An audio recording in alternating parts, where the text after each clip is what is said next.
welcome to Radio Abundance, a podcast by YIMBY Democrats for America. It's time to build again, folks. Fascism never made America great, but when progressives build, that's where you'll find American greatness. Tonight's guest is Paulina Mongubon. Paulina serves as digital content and creative director for the Democratic National Committee, where she has helped revolutionize the Democrats' social media strategy. After Paulina, we'll be sharing a new segment, a special news bulletin update from NYC with our new New York City Abundance correspondents, Catherine Vaughn and Ryder Kessler from Abundance, New York. That's coming up right now on Radio Abundance. You're listening to Radio Abundance, a podcast by YIMBY Democrats for America. Now let's get to the show. Please welcome your host for the evening, YIMBY Democrats for America Executive Director Steve Boyle. And to kick things off, here's Steve. I'm Donald J. Trump, and I hate these guys. Hello, Radio Abundance. I am your host, Steve Boyle, Executive Director of YIMBY Democrats for America. We've had a lot of amazing conversations on this podcast with elected officials and authors. We've covered the policies and politics of abundance and progressivism and the Democratic Party and the nation and fascism. We've talked about how Democrats can win, how we can defeat Donald Trump. And along the way, in addition to talking about all the important policy matters, we also discuss messaging. It's something we care a lot about. It's something I care a lot about. My background is as a storyteller, a theater maker, director, writer, and experience designer. So I don't just care about the stories we tell and the images we use and the experiences we give people. I believe that those are what changes minds and hearts. In addition to the data you present, in addition to the words you choose, how you make people feel, the images you put in their mind, the aesthetics you plant, the way they feel when they experience you, when they hear you, when they think about you and your policies and your ideas and your movement and your party and your brand, that obviously shapes electoral politics. We know that, that's obvious. But it's especially important in the world of abundance because abundance is something that doesn't exist yet. In America, that builds is something most of us have never experienced in our lifetime. So how can we ask people to say yes to abundance and yes to building more homes, more green energy, public transportation, public spaces, if they don't know what that looks like? And just as importantly, if they don't know what it feels like. I have something I call the immersive theory of change. You know, in San Francisco, we have a fabulous performance artist and immersive experience creator who also, as it turns out, happens to be a YIMBY. Her name is Danielle Baskin. She's known for her reality hacking stunts. So, for example, in San Francisco, there's a huge conference and festival organized by Salesforce called Dreamforce. It's very corporate. It's deeply themed and entertaining. And they spend a lot of money creating aesthetics, and in particular, what Danielle called a fake national park. So what do you do at a national park? Well, you go camping. So Danielle went to Dreamforce, and she took her tent, and she went camping. She found a waterfall in the main expo area and camped out there. And it was nearly an hour before anybody seemed to notice that it wasn't supposed to be there. She also managed to successfully list her campsite at Dreamforce on Airbnb, although the crackdown came a little too soon for any clients there. She created a Tinder account for a drone, just a drone. When it got matches and dates, she hooked it up with a microphone and a speaker and a baby monitor, and she sent that drone on dates. So no person showed up to meet you. It was just you, a stranger from the internet, sitting down to drinks with your new quadcopter drone paramour. She also threw not Art Basel, but BART Basel, a guerrilla art experience, not in Miami or Basel, Switzerland, but on BART, the San Francisco Bay Area's rapid transit system. A few hundred people turned out in formal wear, because this was an artistic gala after all, to ride the train and take public transport that day among guerrilla art exhibitions and presentations. But my favorite prank of hers, and the reason I bring this all up, is that, if you've ever been to Japan, you may have noticed there's 7-Elevens everywhere, and they sell wonderful, delicious Japanese snacks and food, specifically onigiri, which is like little meals of, it could be fish wrapped in rice and seaweed in a ball in a triangle. It's very trendy. If you're a Japanophile, you love it. And of course, quite a lot of YIMBYs are Japanophiles. So shout out to Tokyo. And so one day, Danielle procured some onigiri, and she slapped a label on it with 7-Eleven's logo and a portrait of then San Francisco Mayor London Breed, and some texts touting a new official collaboration between 7-Eleven and the city of San Francisco to bring Japanese onigiri to local 7-Elevens. She put those onigiri in one 7-Eleven, took a picture, and tweeted it. And guess what? It's a great idea. So it went viral immediately. This new development exploded on Twitter. Tons of people praised it, sharing that they'd always wanted 7-Eleven to bring this to America, praising the city of San Francisco for their ingenuity and creativity and this fabulous idea for bringing this culture and fun treat to the city. Folks who'd never heard of the concept learned about it for the first time, and they praised it too. And then, of course, it hit the press. Articles started coming out, and folks started flocking to 7-Elevens to buy the onigiri. There was, of course, just one problem. When they got to the counter, the teams at 7-Eleven working the till didn't know how to ring it up. And of course, when reached for comment, both 7-Eleven and London Breed and the city of San Francisco said, "What the hell are you talking about?" But guess what? This stunt, this prank, which maybe lasted a few hours, this was enough to create a viral sensation and prove that this was a great idea, that people wanted it, that people had already been craving it, that people who'd never heard of the concept before would, in fact, love it and did. So now, today, in reality, in the real world, 7-Eleven has started to adopt this approach. They've actually brought onigiri to a few stores in the United States as a test, and there's been articles written in papers like the Wall Street Journal about 7-Eleven's shifting strategy to bring in more ideas from the Japanese and international markets. This all comes from Danielle. She planted a seed and she made it real, if only for a moment, because of course, for the hour or so that Danielle's onigiris were in this single solo 7-Eleven in San Francisco, it was real. Till you got to the counter and tried to buy it, there was no difference between Danielle's immersive theater fictional stunt and 7-Eleven's actually stocking their stores with onigiri. The onigiri was real, the 7-Eleven was real, the photos were real, the label was real. It was all, for a moment in time, real. And here's the thing. If you can make something real, if only for an hour, if only for a minute, then by definition, it's no longer impossible. You can give people a taste, a demo, a tease, and you can whet their appetites and show that it's not scary and show that people want it. You can help them to want it. And of course, this reminds me of congestion pricing in New York. There was tons of opposition to congestion pricing when it first came out, including by some of its biggest current proponents. Governor Kathy Hochul, who now touts the success of the congestion charge and is defending it from Donald Trump, famously delayed the charge and reduced the pricing. There were lots of political reasons to do this because, of course, politicians are downwind of voters. They need to serve their constituency, both as a moral duty and in their own self-interest, to continue to win votes and to continue to be able to do the work they want to do and that we need to do. So there's lots of political calculations, but how do you change the politics? Well, you show success and you make it real. Congestion pricing, of course, is here now in New York. It's real and it's a huge success. Faster commutes, less traffic, less pollution and noise, better quality of life, more people using public transportation, and many of the voters and citizens most vocally opposed to congestion pricing originally have changed their tune and are big fans now that they realize, hey, it's easy enough to take the subway. It's cheaper, or especially, hey, if I am going to come into the city and I do need to drive, then man, it is way better and totally worth it to pay the charge because there's less cars on the street. My commute goes so much faster.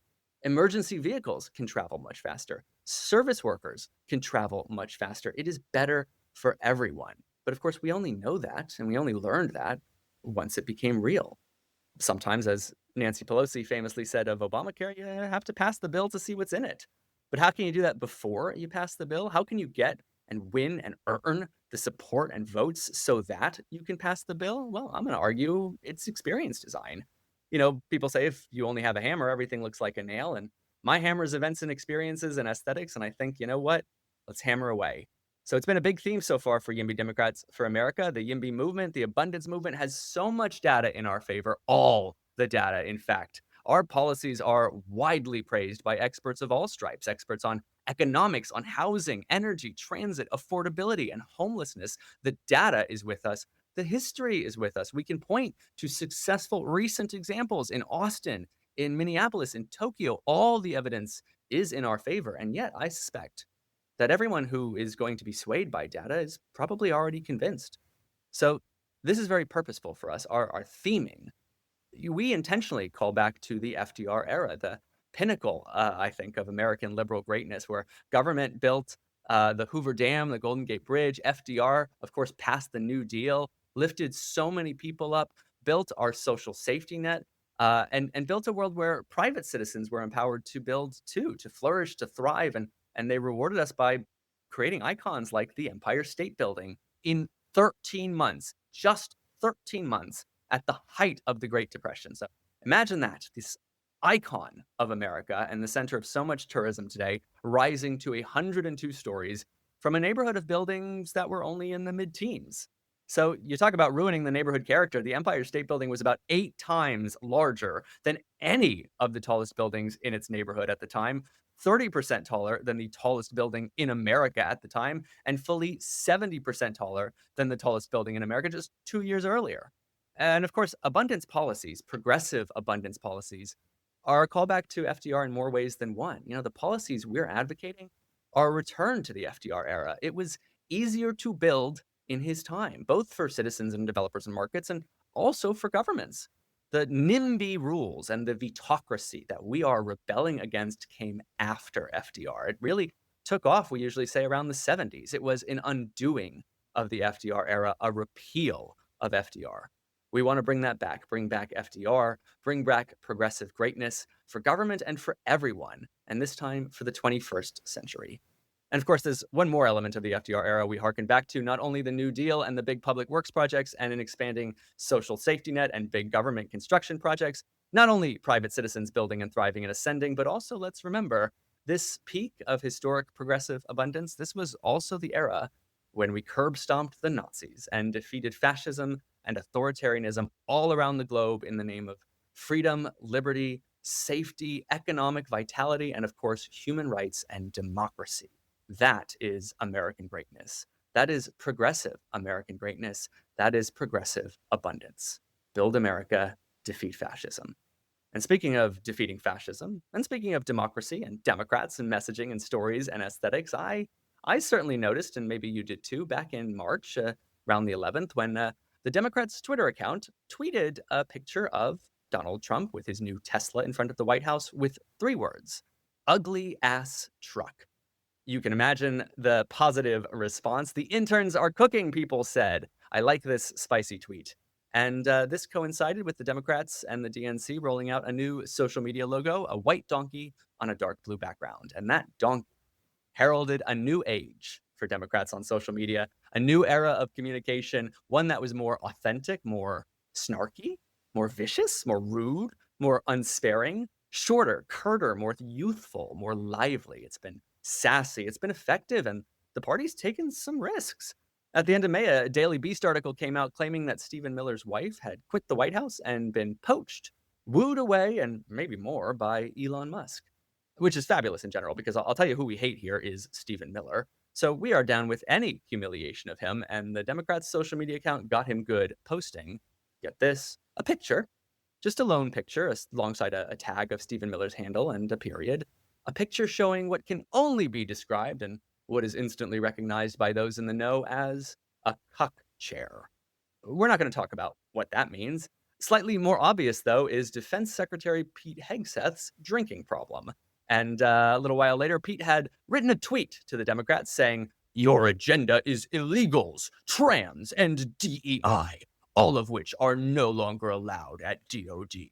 So the Democrats clapped back with, again, just a photo and the words Pete's POV next to a picture of an iPhone screen blurred out as if Pete was looking at it in a deep state of drunkenness, which, let's be honest, he probably was. So you might think, who led this change? Who pioneered a bold and controversial revolution at the DNC, upending years and years of accumulated political wisdom and best practices, safe, tried, true, conservative, cautious best practices, and who replaced it with this firestorm of snark? And for that matter, how? How the hell did they sell this idea? How did this get approved? And how do they continue to put out rapid responses within minutes, searing, potent, lively, memorable, unforgettable, youthful, viral content on all platforms? Well, the answer is our guest tonight, Paulina Mangubat. In early spring, she hosted a week-long strategy retreat with the full DNC social team. There, they rebuilt not just their content priorities, but their mindset and their approach to approvals. And hey, approaches to approvals and processes so that bigger and better things can happen much faster. Yeah, I think we do care about that in the YIMBY and Abundance movement. I think we do. It is a major theme of Radio Abundance along with messaging. So we are ecstatic to have a digital content and creative director for the DNC, Paulina Mangubat, on tonight. And stay tuned after that interview for a new special segment. Over the next few weeks, we're going to introduce correspondents for Radio Abundance in various cities and states and subject matters, areas of discipline and focuses on abundance in politics, to make sure that you, as a national audience, with whatever background you have, wherever you're from, with whatever context and expertise, that you get the full story all the time, every week across the country and in every area, that you are up to speed on what's going down. And tonight we're going to begin in New York City. We will tell you in a short segment what's happening in New York City right now in the worlds of abundance and YIMBYism. And of course, there's a rather big mayoral campaign underway at the moment. The primary for the New York City mayoral election is on June 24th, which is soon. New York City, of course, is a Democratic town. So in a sense, the big election is not the one in the fall. It's right here and now in the Democratic primary. That might not totally hold true. Andrew Cuomo might run on another party line. Zoran Mandani might run on another party line. A former Democrat and current Turkish MAGA something, Eric Adams, is running on another party line. You will hear all about that from our new New York City correspondents, Catherine Vaughn and Ryder Kessler, our friends from Abundance, New York. Check them out and make sure to check out their new voter guide at nyc2025.com. That's it for the intro. Let's get to the interview with Paulina Mangubat. 1, 2, 3, John F. tried to be an American Idol. Jefferson tried to be a rock star. Madison tried to make the presidency vital. And James Monroe was a douche. Paulina, welcome to Radio Abundance. Thank you for having me. We are talking today, and I'm super excited about it, in part because a few months ago, folks started to notice something online. The official accounts for the Democrats had changed their logo to a white donkey on a blue background, and suddenly the tweets and posts were bangers as well. And I think you had a little something to do with that. So I wonder if you can tell us a little bit about what changed, how that happened, and your role in that. Yeah. Thank you. Thank you for noticing the shift. Yeah, it's been a really formative couple of months for the DNC and our social program. I'd say that we first started laying the groundwork for the change in January when we launched our set of rapid response accounts, Fact Post, which primarily runs our sort of like clipping and oppo operation, but that we kind of further developed and finalized sort of the snarkier tone and direction that we were going to take our main accounts in around March, which is when we switched the profile photo back to the donkey. You know, we want to meet the moment. At the end of February, we posted this very long graphic that got a lot of blowback on the internet. And so we took that as an opportunity to come together as a team. I hosted a week-long retreat for us to refocus the accounts, and we came out of it with a much better and faster approvals process and a renewed focus on just being snarkier, more clever, and really focusing on using platform-specific approaches to, be effective and meet the moment. So, I think there's two components to it, right? One is the content you're putting out there, and then the other is the process you use to put that content out there. And both of those things are things that we care about, both for ourselves and for the abundance movement. It's an outcomes-driven movement, and it's also a movement that says, hey, we can't have processes that bog us down forever and make it so that we can't be effective. How do we have the processes that are fast and that get us where we want to go? So I want to ask about both of those. But let's start with content. I'm sure you wrote down some best practices that'll kind of guide you. So what's the shift? What's the kind of rubric by which you judge right now what to put out, what to create, and whether what you've created is good? I think we've just seen that the Trump administration is constantly doing things that they got tariffs, that they don't have tariffs. Elon and Trump are breaking up and all of a sudden they're back together again. And so we have essentially turned both sides of the house, our, rapid response operation and even just the DNC's house social brands like at the Democrats into rapid response operations like all on their own. And so we have essentially stopped drafting content, days in advance, saying to ourselves like, hey, this is going to happen. Let's pre-draft it. Everything kind of happens day of. I think it's really important for everything that we're posting to feel current to the moment. And what we found is that moment is kind of tightening and tightening and tightening further. And people have higher expectations of like something happens and we want to immediately have a counter with it. So, that mindset has kind of resulted in some of what I think are our greatest hits, things like tweeting out ugly ass truck in reaction to having some cyber trucks parked in front of the White House, or, calling out Pete Hegseth for, we thought, potentially drunkenly tweeting us in reaction to us calling him out, or I don't know, posting a cuck chair in response to a news item about Stephen Miller. It is hard to plan in advance in the Trump era, and especially Trump 2.0. You almost have to do more like scenario mapping, like you would in a war environment, right? Play war games and figure out the different areas this could go in, because we had this too, where the first 5 episodes of Radio Abundance were all double features, and they're at least 2 hours. One of them got to 3. It's ridiculous for a podcast, but the reason we did it is because we banked all these interviews and had no idea what the shelf life could be. Because if Trump wakes up one morning and decides to nuke China, it'll be weird that we didn't ask that congressman about nuking China. And so we had to pack them together and get them out there, because things can change at any moment and it's unpredictable. And so with that in mind, I'm curious about the process.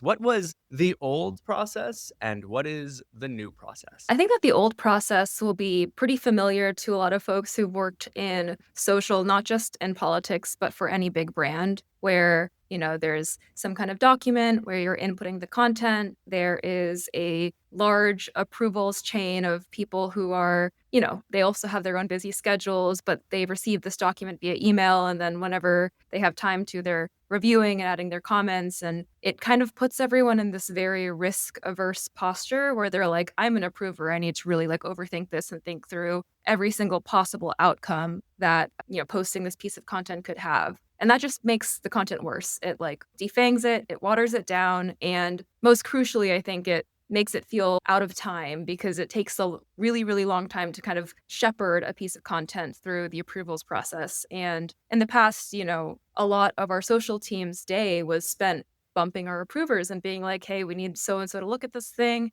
Hey, are we good? Hey, are we good? Which, is not really good for anyone. Now we have actually emulated a process that was first pioneered by the Kamala HQ team last cycle. A lot of our team are alumni of the Kamala HQ team. I helped out a little bit, but not a ton with Kamala H stuff. And they created an approvals process that was 5-minute approvals in a group chat where they would just send things up. And if no one said anything, they would just go. We have a slightly wider approval window for the Democrats' accounts. We have 15 minutes, but that still leaps and bounds better than, suffering on an email chain. And I think it's resulted in a lot stronger of a content output. So one part of this is changing the process to be better, but there's also the process of changing the process. And this is obviously something that we're obsessed with, right? In the YIMBY and Abundance movement, we're both seeking better processes for building and creating, whether that's private citizens or governments building and creating. And in order to do that, we have to convince people to change the process and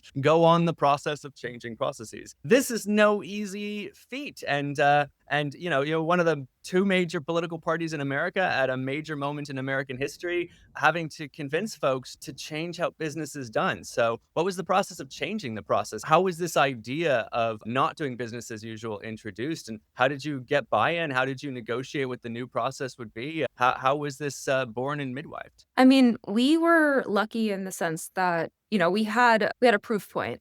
Everyone sort of knows the success story of Kamala HQ, and everything that team accomplished, I think, could not have been done without the approvals process that they created. And so in a time where everyone was kind of clamoring for a bit of a more aggressive approach to social from the Democrats and from the DNC, I think we were able to point to the success of Kamala HQ and say, hey, this is the approvals process that worked for them, and it empowered them to, break records online, hit insane follower counts, they're beloved in the eyes of many kind of after what happened in November. So there was that. And then a lot of it was just scenario planning, stakeholder conversations where, we had to really familiarize the team with how far can we push it? What kind of content are we actually going to be sending up? And, for every single crazy, cuck chair post that we do, there are 20 other posts that are mostly just clips of Democrats, important information about elections coming up,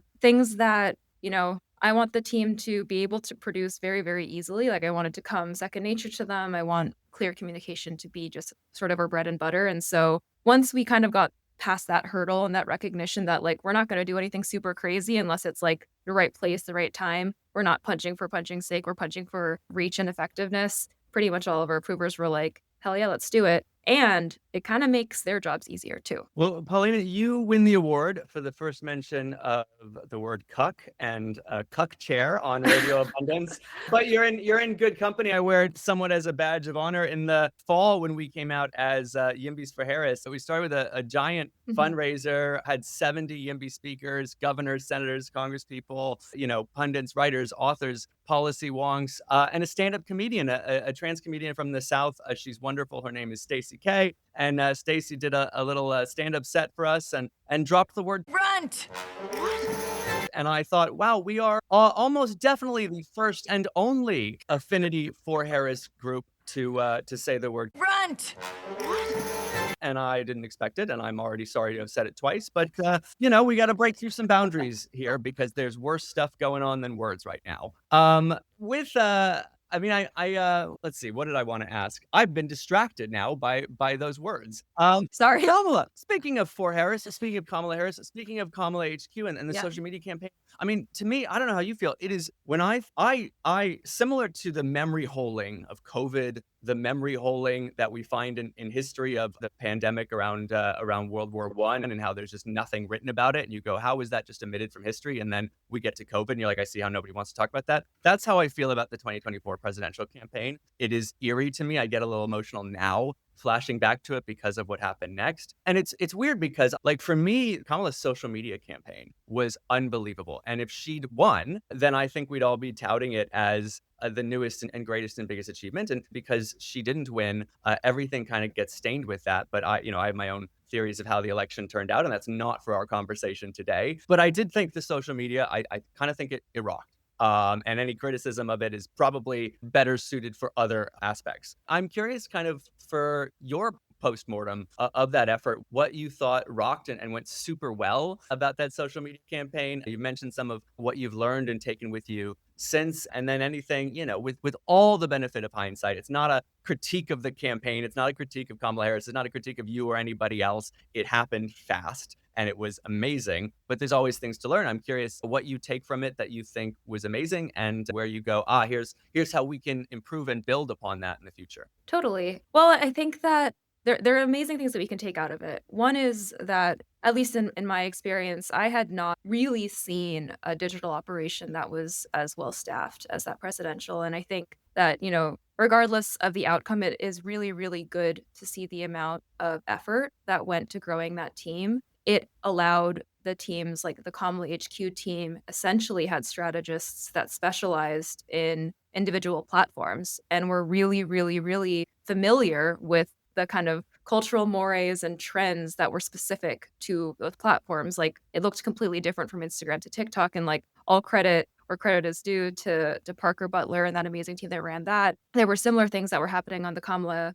Harris side of the house, which I supported a bit more. And then the other thing that I think, should be worth noting is the fact that a lot of the social work was driven by success on TikTok. And I don't know, people have short memories, but it felt like it's not that long ago that people were really nervous about using TikTok as a tool for elected officials to communicate with their voters. People were like, oh, I'm not sure. It kind of seems like, not a real place, or like kind of like a silly place for silly trends and things like that. And it felt really good to see TikTok prioritized just the same as any other social platform. So, I mean, it always goes like that, right? I'm a little older than you. Not an old man yet, but a bit older, I think. And in 2006, Facebook was a silly place for silly people, and in 2008, Barack Obama used it to win the presidency. So these things happen. Paulina, let's take a step back for a second. Who are you? Who am I? Who are you? Okay, well, I'm a Virgo. Next question. All right, that's all I need.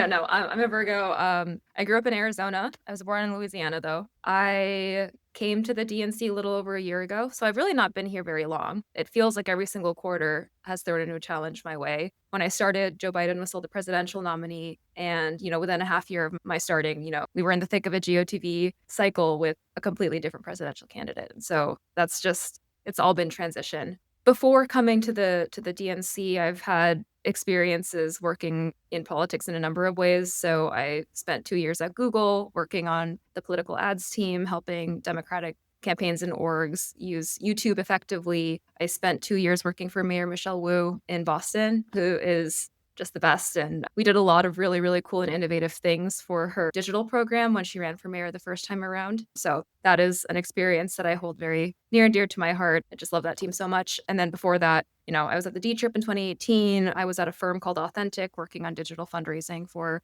Democratic and progressive causes. So basically, essentially, a new gig every single cycle, as many folks who work in the political space. And I'm lucky, I think, to have worked both on the fundraising side and on the content side. So I have kind of an interesting perspective on how to get the most out of your efforts on the internet. You do not win the award for the first mention of astrology on Radio Abundance. Sorry. I think that goes. No, you win. I mean, it is a welcome conversation. Yeah.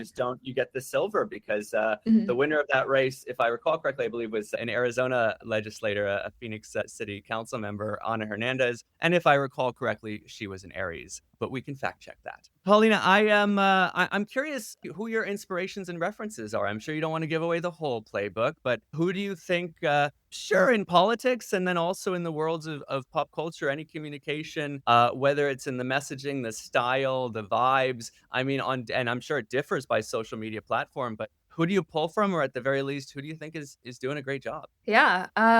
Right now at the DNC, we're pulling from a lot of non-political references. My goal for the account is to be able to compete with the biggest accounts on the platform. Like, I don't want to be competing against other political accounts. I think that that's setting the bar too low. I think that we should be, on Twitter, we should be competing with like the pop craves of the world, Like, I want all of our accounts to be a destination. And so obviously on Twitter, we're modeling off of one, we want to have like the constant coverage and always on approach of something like a pop crave, a pop base, an ASIN, all of those folks. We want to have the kind of knowledge base and ability to, speak informatively, but also like be really, really clever and quick on our feet, like a Derek guy. On Instagram, we want everything that we post to be like really eminently shareable. And so we're looking at accounts like Complex and Saint Hoax and these kind of pop culture general interest accounts that really focus on these sort of almost random seeming carousels that really encourage people to keep swiping, keep their thumb on their phone and post stuff to stories. And then on TikTok, I think like for me, we are really just trying to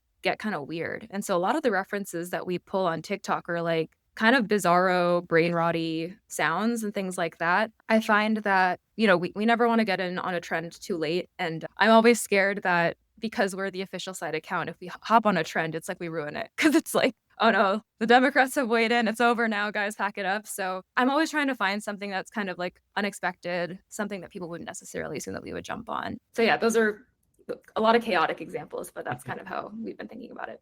Chaotic examples for a chaotic time.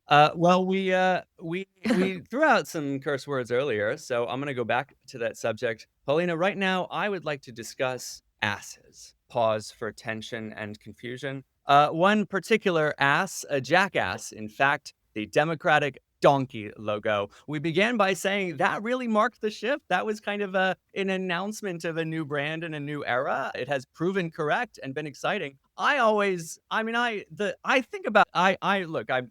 sort of an artist background, design background. I care a lot about aesthetics. I think about that stupid donkey a lot for a few reasons. One, it's not a dignified logo and exciting. Like, why aren't we an eagle? But also in the weird political shifts. We talk about this all the time. We're in an era where you have people who call themselves conservatives trying to tear down the world order. You have an era where, if you don't mind me saying, you have people who call themselves progressives who do not want to create the future and are scared of it. You have, I always say, I have no idea and probably never will what a neoliberal is supposed to mean. A liberal can be a far left Democrat or a Adam Smith devotee. So these words are crazy. And the donkey is part of this because the Republican Party of Lincoln. Nope. And that donkey comes from Andrew Jackson.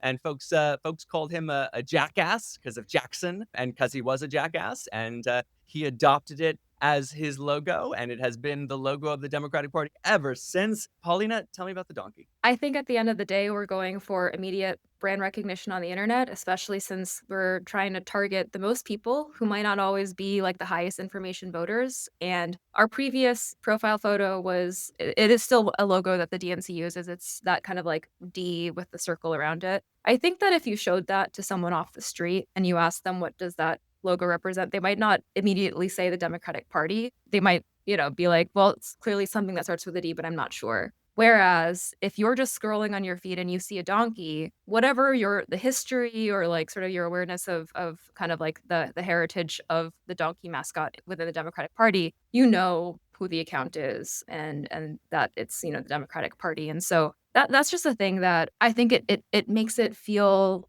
clearer to our target audience, like who we are and sort of the spirit that we're trying to emulate. Like, we want to be recognizable. We want them to notice what we're doing. We don't want to just sort of blend in with kind of a more like businessy, kind of more, I guess, quote unquote, traditionally professional, profile photo. So that's kind of why we did it. I find this to be an eye-opening point, I think, right? So I really like the DCCC's current logo. I don't know if you know it. It's several, how would you describe it? It's like, it's sort of several waves of a D. I think it's supposed to represent like the shape of like how Congress sits, like on its side. I never got that. I just thought it was cool squiggles. I really liked it. But you're right. If you showed that to someone, they'd be like, I don't know, seems like a fun app. But the donkey, that's the Democratic donkey. You can't argue with that. Mm-hmm. Paulina, it's very early. I mean, you made the shift in March. It's June now, so it's been what? I mean, has it even been a full 3 months? Don't make me do math. No, we don't have to wait. Right? It's been it's been a couple of months. But what are, sometimes a musical artist has so many hits, they got to put out the greatest hits a little early. So I'm wondering, what are the early, now that's what I call banger tweets. Do you get that reference? Am I too old? No. I know it. Now that's what I call music. All right. I do. All right. Yeah. All around. Okay. What are your greatest hits? We'll challenge the framing there, because I feel like our greatest hits actually have not necessarily been on Twitter. Although I know that a lot of political folks kind of live and breathe on Twitter. I think that, last week during the whole Trump and Elon shakeup, it was just a phenomenal week of posting. We did a Fleetwood Mac Silver Springs edit on TikTok that I think is sitting at 12 million views. Obviously, we did a lot of really fun Epstein kind of callback content on Instagram and on Twitter that did really well. We actually posted a photo of Trump with Epstein a month ago, a month before Elon started talking about it. So it was fun to kind of call back to that initial tweet. So that was great. I think that we did a really good job around when Joni Ernst was like, we're all going to die, or we all are going to die. We did a lot of really great content across platforms there. Obviously, a lot of people like to bring up the cuck chair or the Pete Hegseth drunken call out, which I think were really great moments. But yeah, I don't know. I think as fun as some of those big tweet, watershed tweet moments have been, I just hate the idea of just fixating on Twitter. I think, TikTok is our fastest growing platform right now. We've added over 500,000 followers since January, and it's been a huge engine of growth for the team. So, credit to where credit is due for the team for not, expanding a little bit beyond that Twitter audience. Yeah, well, I'm curious for any favorite TikToks, and I'm especially excited to ask because when people try to describe TikToks, you don't immediately get the reference. They sound insane. Yeah. So this should be really fun. I'd love a couple of examples of the best TikToks. Oh God. Okay. Yeah. No, I know exactly what you mean. I feel like I'm going to sound very, very crazy. This is a trap for sure, but it's going to be a fun this is 100% a trap. Okay. Are you familiar with the Zendaya hat conspiracy? I know who Zendaya is. You know who Zendaya is? Okay. So a couple of years ago, she wore to a public function this very, very large hat. And I think back in May, people started making these sort of creepypasta, creepy edits of the hat, being what's underneath the hat, kind of these rotted edits of it. And then she showed up at the Met Gala wearing not as large a hat, but still wearing a hat, and it kind of renewed the trend. And so we did this hat talk edit of Republicans wearing hideous hats. So, Kristi Noem in her hat. There's a photo of Trump wearing a cowboy hat. I think there was Markwayne Mullins wearing a hat, and it was edited in the style of Zendaya hat talk. And the people who got it, it really resonated with them. I think it's at 500,000 views right now. People were like, wow, it all makes sense because it's a conspiracy thing. So that's sort of what I mean when I say that we're focusing on sort of some more off-kilter stuff on TikTok. And yeah, I hope that I sounded really crazy when I explained that. That was really fun. I think I understood what you mean, though I cannot picture the Zendaya hat, so I have some Googling to do. But Yeah, you will be I shocked can at picture how large Christina it in a is. silly hat. Yeah. Yeah. I don't know. I come from the theater. I have seen some big hats, but Okay. I'm excited for this one. Yeah. That was a lot of fun for me. And can we do another one? Do you got another one? Do I have another one? There is an audio that is in Japanese of a it's very high pitched, and it essentially it started as people doing edits of famous characters or their favorite singers or whomever, characters from TV. They would edit it to this audio, and the audio is essentially in Japanese would say like, hey, introduce yourself. What's your favorite flavor of ice cream? And then, people would just kind of edit it to the beat with a lot of really glittery filters and like a lot of pink kind of things. Then people started taking that original audio and editing in different sounds of the people that they were editing into these edits, right? So that continued on. And then someone took that sound and paired it with train noises, just like horns honking, like shrieking. And we took that edit and we did a fat JD Vance TikTok edit with it. And the thing that's so great about it is I actually, this is going to sound very silly, but I talked to Notice, and they did an article about our social program, and in the lead image, they used a screenshot of Fat JD from that TikTok edit. And I was like, wow, this is the proudest moment of my life. Like super, super silly TikTok edit. But again, I promise it makes sense to the people that we were trying to reach with it. I'm glad JD Vance could bring you to the proudest moment of your life. That was really fun. We should do a weekly segment where you explain TikToks to me. Hey, lightning round. Fat JD Vance. At our meme, their meme, or everybody's meme? It depends on application. Yeah. It is like everybody's meme. They tried to reclaim it. I still think that at the end of the day, he's quite a pathetic person, and that, when deployed correctly, it is our meme. Yeah. The fat JD Vance meme is not nearly as damaging to his self-image as his official portrait, where he looks like he's kind of withering and dying from evil. A bit on the first 10% of his way from Senator Palpatine to Emperor Palpatine is Correct. The transitional thing there. Yeah. We have a big audience for this. We have there are folks in Congress who listen. There are certainly comms directors, staffers, folks who run and promote major political organizations, folks who maybe work in the marketing departments of companies, or just creating their own cool stuff. What can people learn from you? There's probably a lot more that I could learn from them. But I mean, I think like everything that I said about the approvals process stands. I will say that there's a difference between doing social for a big organization versus, for an individual person or for a principal. And so I don't want anyone to take sort of anything that I've said today and say like, oh, we should only be posting memes, or we should only be doing, such and such posts. At the end of the day, I think people are craving authenticity. And so part of the reason why I think actually that people have been responding to our renewed approaches on social is because we're kind of like dropping the pretense that we're not just people who like run these social accounts, and we are reacting to the news as, any other sort of young online sort of group of people would react to news of the Trump admin. And we're trying to communicate our agenda in the same way that, we would communicate with our friends, or like, we would send a joke to our friends along those same lines. And that's authentic to who we are as a DNC social team, right? I would not recommend necessarily doing that if I,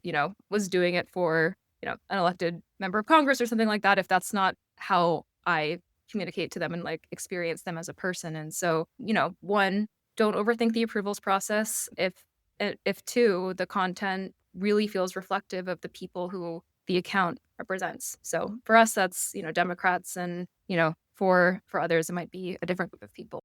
Now, I can say this, maybe you can't say this, but I can say this. To me, you are spearheading the voice and imagery and brand and identity of the one hope in the world to defeat fascism in America and change the course of world history. That's pretty exciting. And also, in praising you, you'll see folks online be like, ooh, the interns are cooking, which, maybe the interns ran the accounts in 2007. It's a little different story now. I wonder, how do you react to that?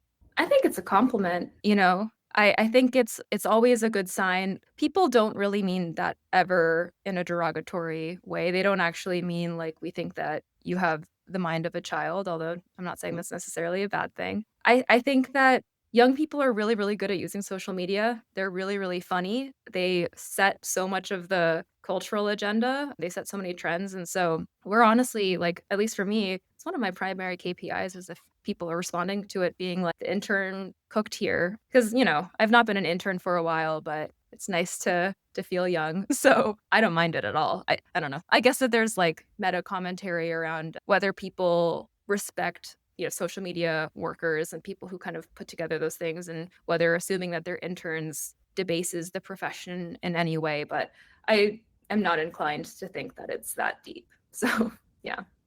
You've just sent kind of ripples of fear through me as I try to do the mental math to figure out whether the 2028 or 2032 elections will be fought over Skibbity Toilet, or at least over whatever the air of that is for people who grew up formed by it. Mhm. So we will see what the humor of the youth brings us in the years to come.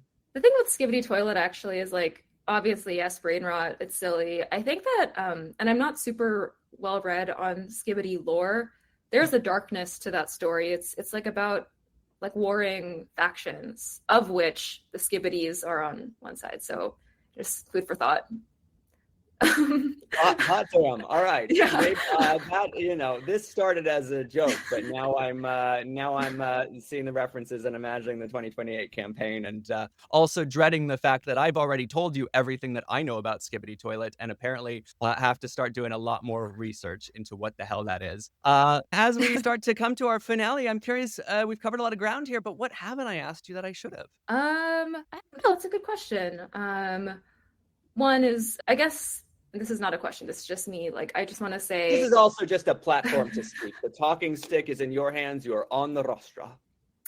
I have been asked a lot of questions about the DNC social team, and I'm just one person of several who work on the accounts, and I think it's really important for the whole team to be recognized. And so, I don't ever want it to feel like, it takes one person to change the course of how an organization as big and important as the DNC communicates. I want people to invest in their digital teams. I want people to invest in talent, invest in young people, but also take digital seriously so that people who work in this profession like really see a future for themselves in politics and stick around and lead. So I don't know. I think as there's obviously the very fun and funny side of working on the internet that I cherish and value very, very much, but it takes a lot of work and a lot of dedication. Arlie, who's our director of rapid response, is like just constantly tracking the news and everything that the Trump admin is doing. And people like that, I think, it's a sacrifice. It's a lot of work and it takes a lot of skill. So I'm just grateful to work with the folks that I do.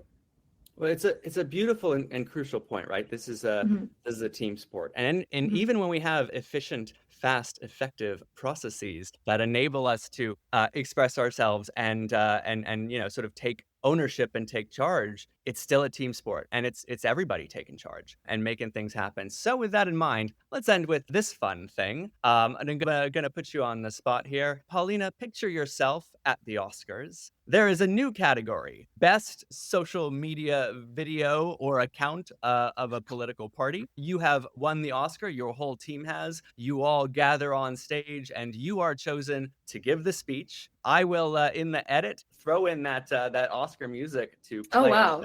Yeah, no, I can't. I would do it live, but it'd be easier to do it in the edit. So, we need a good Oscar speech. We need you to thank the team. This is yours and off the cuff, which will make it more authentic because they're all drunk when they do it anyways. So, Paulina, congratulations on your Oscar. Who do you want to thank? Okay, well, just to set, I know that this this is all imaginary, but just to really set the stage, I'm in like a really amazing dress. And I walk very elegantly and in a very professional and aura-filled manner onto the stage, just to really. Yeah. All right. I'm gonna drag this on a little longer because it's gonna be a lot of fun. Can you just while away our finite hours before the grave by telling us a second about your imaginary dress? I want to paint the scene. It's maybe designed by like a really cool up and coming designer that we don't know yet. It's like the DNC is making a statement by supporting a cool up and coming designer. I think that it's gonna be like an off the shoulder situation, and I would hope that my shoes were comfortable. My posture is immaculate as I make my way to the microphone. And the Oscar goes to. And then I'll just say, thank you very much to everyone who gave us feedback in February about that long graphic that we posted. I'm so sorry. We took that feedback very, very seriously. And I don't mean that in like any type of way. I mean that in like I am glad that we have been able to take that opportunity to really redo how we approach our social content. And it would not have been possible without people like Shelby Cole, who is our amazing Chief Mobilization Officer here at the DNC, or Tim Hogan, who's our War Room Director, or Chair Kim Martin, who is obviously the DNC Chair. Obviously, so much of leadership at the DNC has guided us to this moment, but also, all of the folks who are in the weeds every single day producing the content. So, Arlie and Alicia and Patricia and Gabby and Zach and Christian and all of those folks, Akima, everyone who's just in it, dealing with the difficulties of working in this moment and responding to this administration. It's not easy work. Obviously, it's a challenging environment. And so I'm just proud of what we've done. And I am really, really hoping that we can keep up the momentum to build a DNC digital apparatus that helps us win in the midterms, because this is all about winning elections, and can set the standard for how committees should approach digital. It all goes towards strengthening the party and making people's lives better.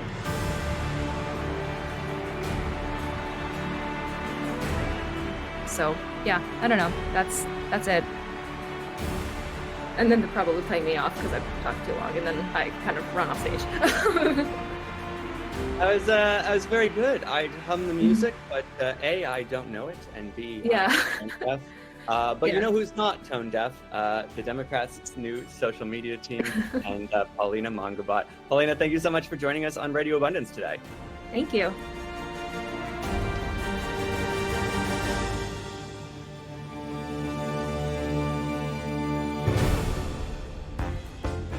Now it's time for Radio Abundance News Bulletin from New York City. Please welcome Radio Abundance's new New York City correspondents, Catherine Vaughn and Ryder Kessler of Abundance, New York. Hey, Radio Abundance. I'm Ryder Kessler. And I'm Catherine Vaughn. And we are the executive directors of Abundance, New York, a political community here in the city for folks who want more housing and really more of everything we need to thrive. We're here to tell you a little about what is up on the East Coast. New York City Update, Chapter 1, the mayoral race.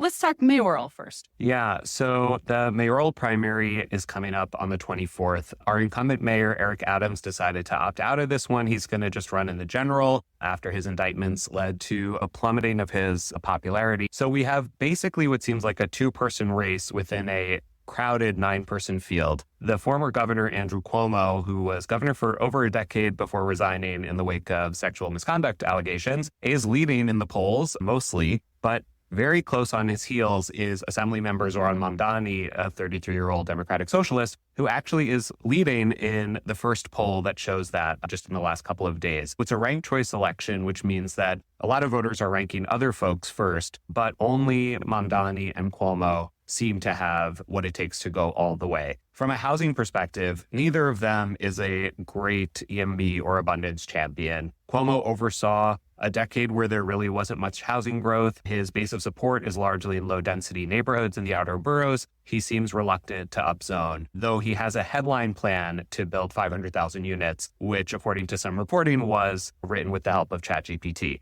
On the other hand, Zoran Mamdani has really focused on freezing the rent for rent-stabilized tenants. Insofar as he's committed to building more, he's really focused on building more rent-stabilized housing, which is extremely expensive. He wants to spend $70 billion to build 200,000 units. And it just seems like that plan actually is not tenable. It requires money that's not constitutionally available. It's a bit in the weeds, but neither really is kind of the YIMBY choice for mayor. Yeah, it's really a shame that neither of the frontrunners is an ideal YIMBY candidate. And of course, we've put our thumb on the scale. We've endorsed Zellner Myrie and Brad Lander as our top two candidates when it comes to, proponents of the abundance agenda. And we, of course, did an event with YIMBY Dems for America for Zellner Myrie. And although neither of them are frontrunners, we really think they've shifted the Overton window in this race in terms of how all of the candidates talk about housing. Zellner put out a plan for 1 million homes, the majority of them market rate, and Brad Lander followed suit with a plan for 500,000 homes. And we saw candidate after candidate really put out much more ambitious numbers than we've heard in recent history. In the most recent mayoral debate, we saw Adrienne Adams, the current speaker of the city council, talk about her role in getting City of Yes past the finish line. That's the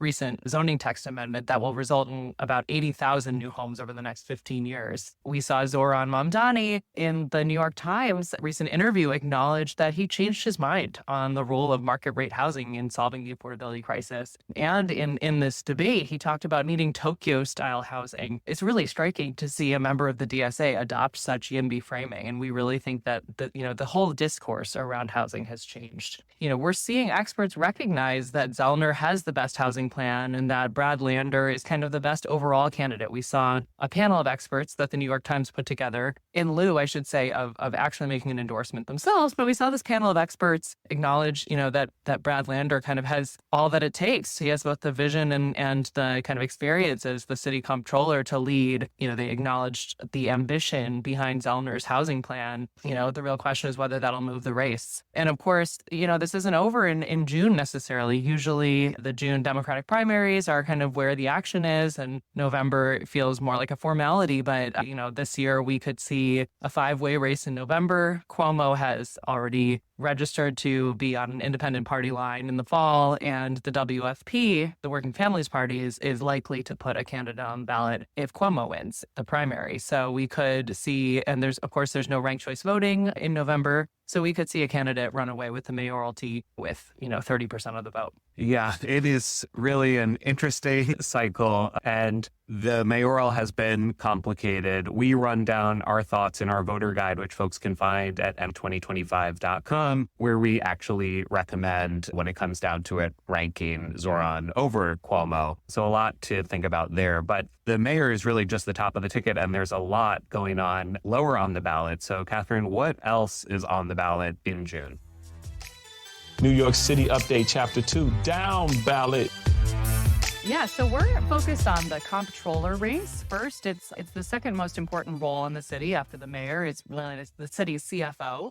And we're supporting Mark Levine, who has been the Manhattan Borough president. He's been a real champion for building more. He's been a vocal YIMBY official. And it would be really amazing to see him, continue to climb the ladder. He had previously been a council member, and to, represent citywide office and to have such a YIMBY perspective in the second most important role. And then we're also looking at borough presidents. There are several, each borough has its own president. It's largely a ceremonial role, although BP play a significant role in land use decisions and in community board appointments. And community boards also play a role in land use and are often boards of kind of empowered, older, wealthier, whiter New Yorkers that don't really want to see new housing built. And so they're often a veto point when we're trying to build more. And so Mark Levine is the current Manhattan Borough president. He's obviously running for comptroller. And we have a great BP candidate for Manhattan in Keith Powers, who really has this record of standing up to NIMBYs as he's been on the city council, really across the board, both in terms of, housing decisions, but also in coastal resiliency efforts, some transit-related work. So he's been a really awesome kind of YIMBY candidate, and we're excited to see him potentially step up and be the next Manhattan Borough president. Let's talk. What else is on the ballot, Ryder? Yes. And so then there is the city council. And so the 51-member council is basically the legislature for New York City. The mayor has a ton of power in setting the agenda and the direction, but really the council has to weigh in on all of these questions, pass the budget, and pass, as Catherine mentioned, the zoning changes that legalize more housing in the city. The council does that whether it is a citywide plan like the City of Yes for Housing Opportunity that legalized 80,000 new homes, which is really big for New York, but also still a fraction of what we need to address the housing shortage. The city council also has to vote on neighborhood rezonings or just even individual projects that require rezoning. And so it really matters who those 51 council members are. This cycle, it's a lot of incumbents running for re-election. There are about 10 open seats, and then there are some races where incumbents are being challenged. And there are a few that we think are really important for YIMBYism and abundance generally. So in the first council district, which is Lower Manhattan, we have probably the most NIMBY council member in Chris Marte, maybe not the most NIMBY, but certainly the most relative to where he should be, given that he represents a dense Lower Manhattan neighborhood. He was the only council member in Manhattan to vote against that rezoning to legalize 80,000 new homes. He's also opposed stuff like congestion pricing. He wants to reopen streets to cars that have been pedestrianized. He hates our outdoor dining program that allows folks to, enjoy going to a restaurant outside. So Jess Coleman is a candidate running against him who's gotten a lot of traction, who would basically just represent a total sea change and bring a pro-housing energy to that Lower Manhattan representation. A little bit north of that on the east side is Council District 4, where Keith Powers, who Catherine talked about, is being termed out of the council, running for borough president instead. That's a really wide open race with a lot of different candidates with different perspectives. One, Van Wetzler, has represented New Yorkers as a district leader, which is kind of an elected position even lower on the ballot than council. And he's a housing expert with a lot of great YIMBY ideas. So we're excited about Ben's possibility to replace Keith in the council.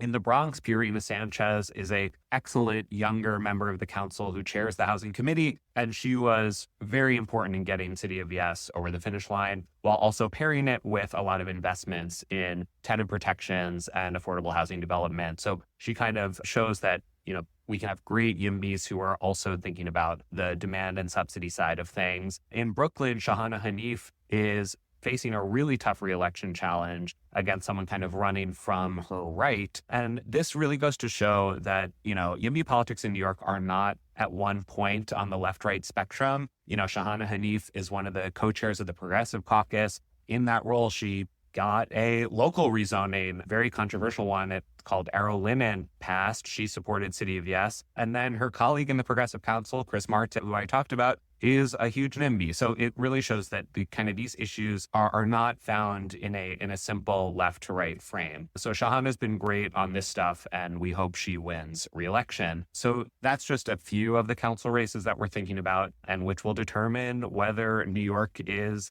YIMBY or whether we are stuck in the status quo going forward.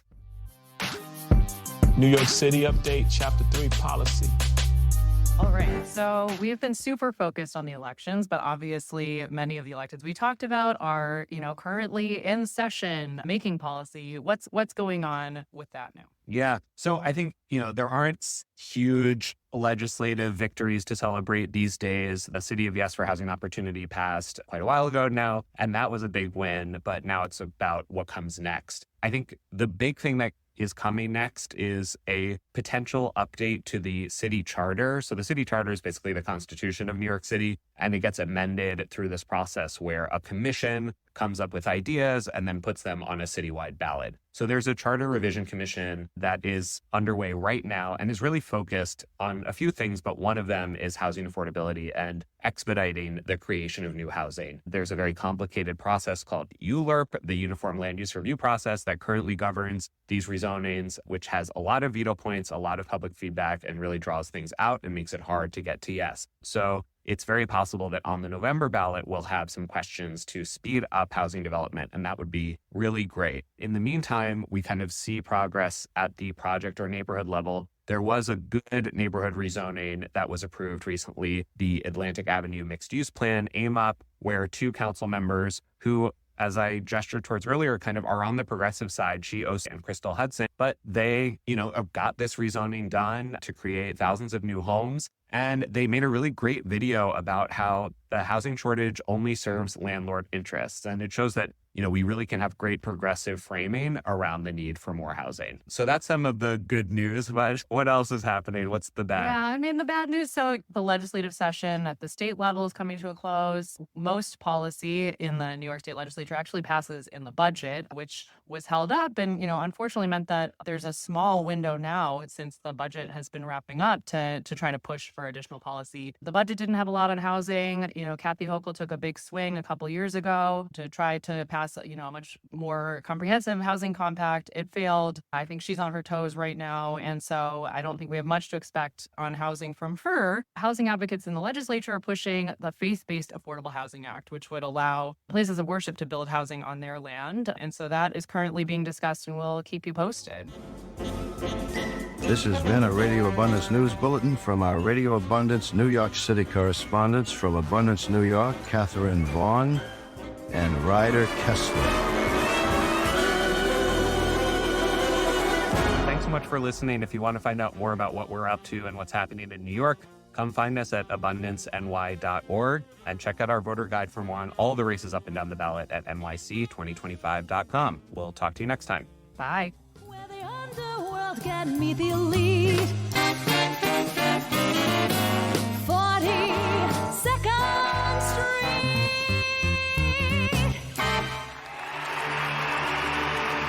You've been listening to Radio Abundance. Join the movement for progressive abundance at yimbydemocrats.org. Yes, we can build again. Yes, we can trounce the fascists. Yes, you can be the difference. This is AI, by the way. You think these jokers actually got Obama? Check in with me in a few months. It'll happen. Thank you for listening to Radio Abundance, a new podcast by YIMBY Democrats for America. Now it's time for you to join the movement. We're building a big tent, and it's going to take all of us. Join us, and together we'll fight to build America, defeat fascism, and unleash the era of progressive abundance. Join the movement at yimbydemocrats.org.